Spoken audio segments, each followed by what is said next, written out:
আসসালামু আলাইকুম। Hello guys, আপনারা সবাই কেমন আছেন? আমি আয়েশা। আমি আজকে আপনাদের দেখাবো কিভাবে খুব সহজ উপায়ে ডাল ভাজা বানানো যায়। এটা হচ্ছে ছোলার ডাল, যেটা আমি 2-3 ঘন্টা ভিজিয়ে রেখেছিলাম। এটাকে আমি ফ্রাই করব। এটা দোকানে অনেক আনহেলদিভাবে বিক্রি হয়। এটা বাড়িতে বেশ মুচমুচে খুব ভালো এবং হেলদিভাবে আপনি আপনার বাচ্চাদের বা বড়দের খাওয়াতে পারেন, যেটা ওদের খুব ভালো লাগবে। তো এবার আমরা শুরু করছি ডাল ভাজা। প্রথমে কি করতে হবে, ডালটা কেবল ভেজানোই ছিল, ডালটাতে আমি আর কিছু দিইনি। আমি কড়াইয়ে সর্ষের তেল ঢেলে দিলাম। সর্ষের তেলটা যখন একটু গরম হয়ে যাবে তখন এই ডালগুলোই, শুধু ভেজানো ডাল, এটাতে কিছু দেওয়া নেই, কিন্তু এই ডালটাই আমি কড়াইয়ে ঢেলে দিচ্ছি।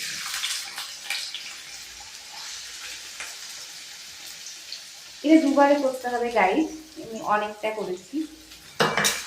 একবার ফ্রাই হয়ে যায়, এই ডাল ফ্রাই হওয়ার পরে আমি আপনাদের সঙ্গে দেখাচ্ছি। ডালটা আমার প্রায় ভাজা শেষই হয়ে যাচ্ছে, আর একটু সময় লাগবে। আজকে আমি ফার্স্ট ভিডিও করছি, তার জন্য আমার হয়তো অনেক ভুল হতে পারে, আপনারা ক্ষমা করে দেবেন।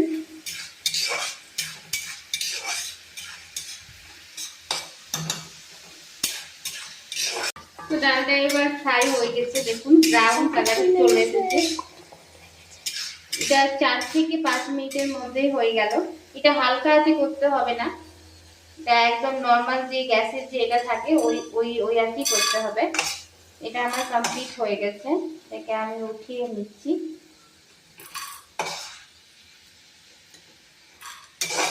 তারপর আমি এটা এইভাবে সার্ভ করব, তখন আপনাদের দেখাবো। হ্যাঁ দেখুন বন্ধুরা, আমার সব ডাল ভাজা হয়ে গিয়েছে। আর দেখুন কতটা কড়াই তেল থেকে গেছে, খুব অল্প তেলে আমার ডালটা ফ্রাই হয়ে গেল। এবার আমি আপনাদের দেখাবো যে ডালে আমি কি কি দিচ্ছি। এখানে আমি পেঁয়াজ কুচো করে রেখেছি, এই পেঁয়াজ কুচোটা আমি ডালে দিয়ে দিচ্ছি। আপনারা চাইলে নাও দিতে পারেন, এমনিও ডালটা খেতে ভালো লাগবে, বেশ টেস্টি লাগবে, কিন্তু এটা দিলে আরো বেশি টেস্টি লাগবে, তাই আমি দিচ্ছি। আর এখানে আমি আদা লঙ্কা কুচিয়ে রেখেছিলাম, সেটাও আমি দিয়ে দিচ্ছি। তারপরে পিঙ্ক লবণ যেটা পাওয়া যায়, সেই পিঙ্ক লবণটা আমি একটু মিশিয়ে দিচ্ছি হালকা করে। তারপর আমি এটাকে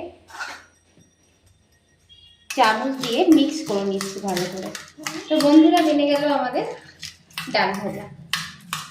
আপনাদের এই রেসিপিটা কেমন লাগলো আমাকে অবশ্যই জানাবেন।